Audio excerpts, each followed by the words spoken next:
friends. We have lots of new stitches on this day of our stitch along. We're going to start with a stem stitch.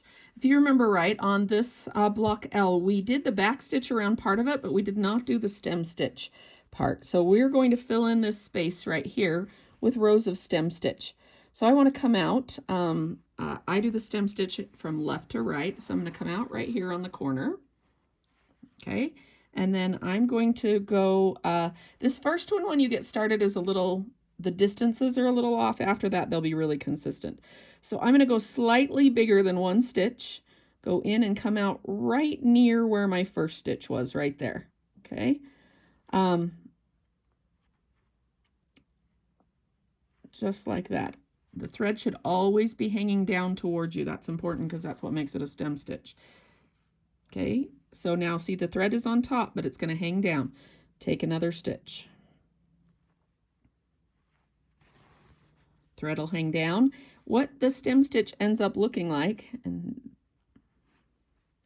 is almost like a rope, because you see how it's got like the twists to it. So that's what we're going to get. So I'm stitching this first row on the black.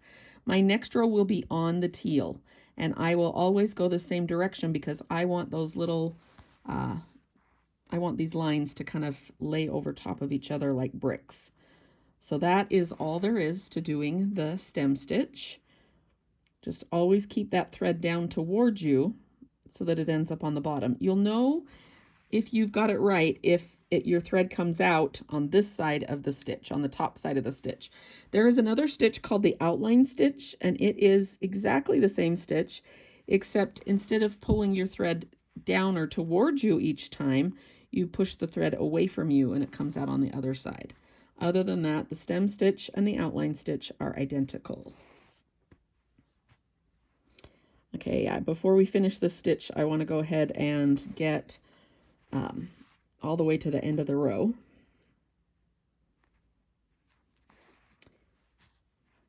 Okay, as far as ending this stitch, what you see if you look back at the stitch is that there's always there's always two threads because of where you're going back to each time. So the end stitch is a little, you have to make sure you get both of those threads. So we'll come back to this spot and then we'll just go down, and I usually go down in the same spot that I came out before. Okay, let's tie that off on the back and we'll go back to the left edge and start again.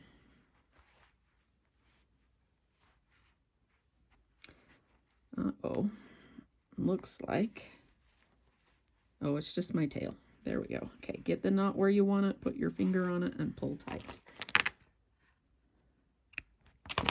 Tie a knot again. Okay, I want these to be close to one another, not overlapping, but I'm hoping to prevent having a big line in between them. So I'm going to come out really close to the edge on this one.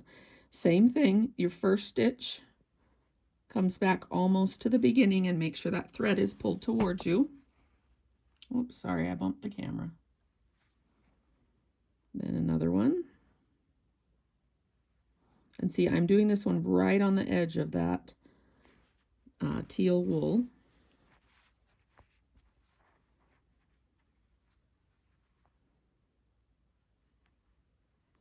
If you can match your stitch sizes, honestly, it won't show too much, but if you match them, that will help them lay almost like little bricks there side by side.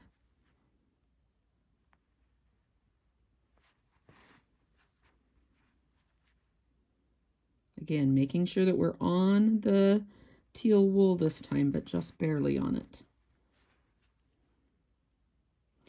Each time, make sure on the stem stitch that that thread comes towards you. And again, you will know because if you do it, if you don't have it towards you, instead of your thread coming out on this side, it'll come out below your stitch. Okay, we're just going to keep doing these in rows. I can't remember how many I had on my original time I did it. It looks like I have 1, 2, 3, 4, 5, 6, about 7, maybe 8 rows of this. So we'll get really practiced at doing the stem stitch as we work our way across on this one. Okay, so that is the stem stitch.